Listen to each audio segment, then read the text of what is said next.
Hello, this is a new show called This Week in Greek, where we will be discussing Rio Grande Greek life. My name is Paris Morris, and I am your host. I am actually a member of Lambda Omicron Psi, and today we have a guest with us. Why don't you introduce yourself? I'm Tyler Priest. I'm the current treasurer of Tau Kappa Epsilon here on campus. And what kind of things do you do for TKE?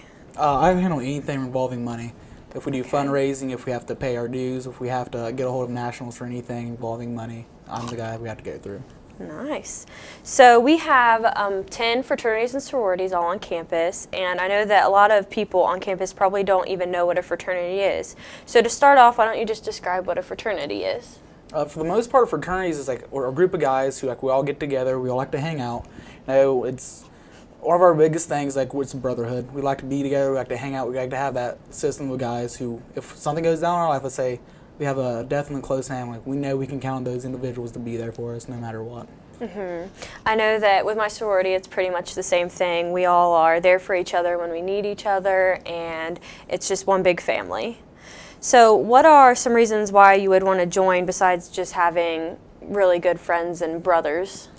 Well, there's also a lot of benefits, especially with national organizations like Alpha Sigma Phi and Tau Kappa Epsilon. You know, you have networking, especially in the areas like this where we're more rural and people who do graduate from the university tend to have their careers and their lives set up within, I'd say, it gives you connections. So you get out, you have a business career, like, well, where can I work? You know, talk to your alumni, see what's going on, maybe get a job.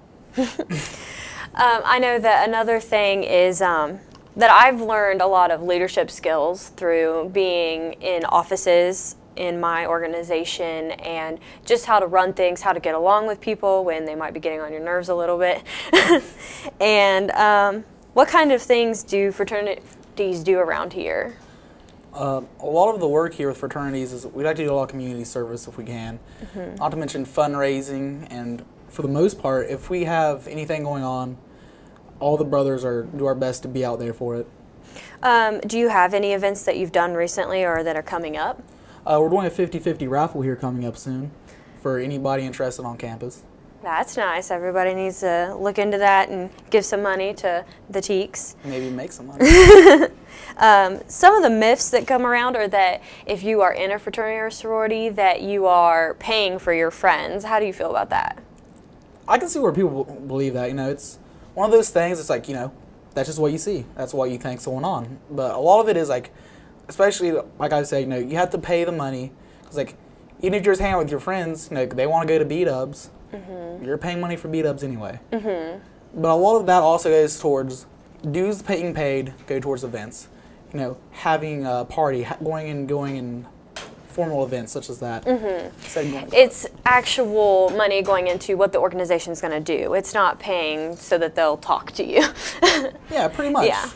Like, if you want to have a party, you have to pay for it. But this way we have a group of people who, let's say we're throwing a formal ball. Yeah. That way we have a group of people who are paying for it instead of just this one individual trying to earn enough money for a $2,000 event. And another thing that is a really big myth within fraternities and sororities is that you're hurting people on purpose. You're hazing them until you're getting them hurt or breaking bones or doing things like that. Yeah, that's one of those things that just, it's way too radical. Like, most of the guys, we're usually just really laid back about it. It's like, oh, yeah, don't do that. That's not cool. Yeah. Like, we'll be strict about things. You know, we'll get down on you about certain things. But there's never anything. Like, we always have one rule, no matter what's going on. It's like, you never, ever touch a pledge. You never do anything. If they even look at you and say, I don't want to do this, you back off. You get away from them right there.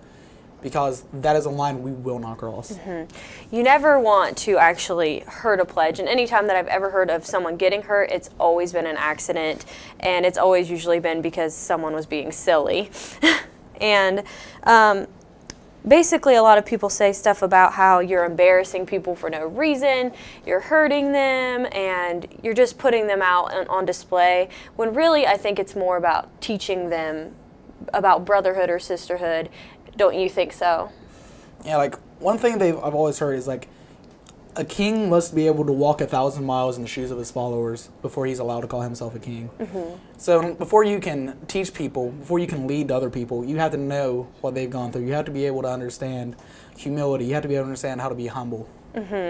So basically, the moral of it is that everything that your pledges are doing is something that's going to teach them in the end and help them be a part of the fraternity in a better way. Definitely, everything. That's all for today, and we just want to give Tyler a little bit more time to say anything about Latiques that he would like to, and then we will end the show. All I gotta say, like, they're a good group of guys. Everybody there cares. We all love one another. And we're always here to try to do something that can be a positive impact on the campus. You know, Pledge Teak. Thank you for tuning in. That's all.